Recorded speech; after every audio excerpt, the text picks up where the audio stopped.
Abraham wasn't fleeing poverty. He was walking away from one of the most advanced cities on earth, a city of mathematics, trade, astronomy, massive architecture, a civilization so sophisticated that, to the people living there, it probably felt permanent. Most people picture Abraham's journey as a simple act of faith. But what if it was something far more dangerous?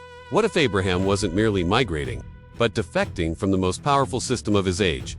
The Bible calls it Ur of the Chaldeans.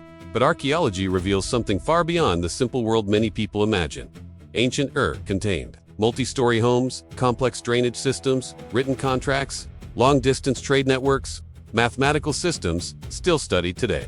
Some homes even had private drainage and second-story living quarters, luxuries rare in much of the ancient world. This wasn't primitive.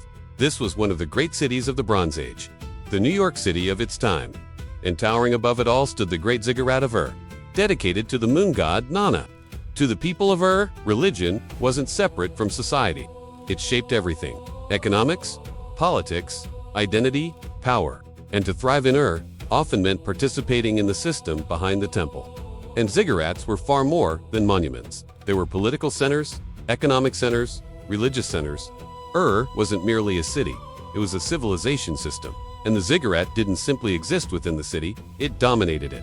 Just like Babel before it, Ur fused together worship, government, culture, power into one integrated order. And inside that system, spiritual authority and political authority reinforced each other.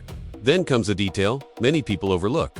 Joshua 24:2 says, Abraham's family originally served other gods. That changes everything. Abraham didn't begin outside the system, he began inside it. Inside Mesopotamian religion, inside the world of the ziggurat, inside Babylon's cultural orbit. Now pause there, because suddenly Abraham's story becomes much more dangerous. He wasn't rejecting a failed civilization, he was walking away from one of the most successful civilizations on earth. And suddenly, his departure becomes radical. This wasn't a man escaping isolation, it was a man leaving behind stability, identity, wealth, certainty itself. The Bible doesn't explain every detail behind Abraham's departure, but historically, the late Ur III period shows signs of strain, political fractures, economic pressure, regional conflict. The centralized system was beginning to crack. And throughout history, when systems begin to weaken, people face the same choice: cling tighter or leave before collapse accelerates. Pattern insight. Sometimes faith begins the moment someone realizes the system around them cannot hold forever. This is where Abraham becomes the direct opposite of Babel. At Babel, humanity said, "Let us make a name for ourselves, lest we be scattered, stay together, centralize, build upward." But Abraham is called to do the reverse: leave your country, your people, your father's household, and go to the land I will show you. One story is about humanity building security through visible systems. The other is about learning dependence outside them.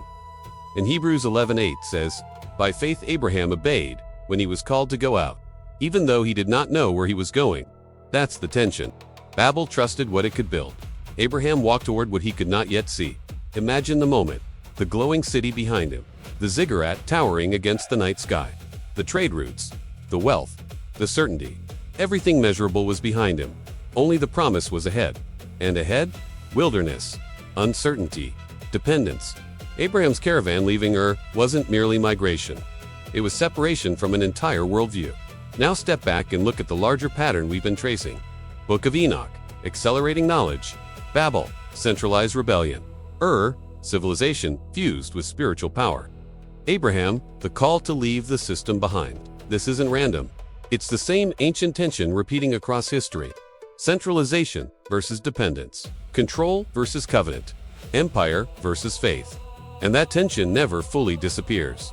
So maybe Abraham's journey was never mainly about geography. Maybe it was about allegiance, leaving one kingdom before another one could begin. Because Babel asked humanity to stay together and build upward. But Abraham was told to leave and walk by faith instead. And maybe that's why Abraham matters so much.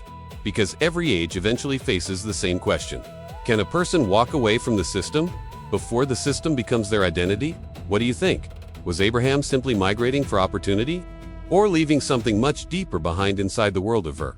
Drop your thoughts in the comments. I read every one. And in the next file of the Babylon Dossier, we're going deeper into the system Abraham left behind. Because Babylon didn't just build towers. It built laws. The Code of Hammurabi. The legal architecture of an empire that wanted to govern everything.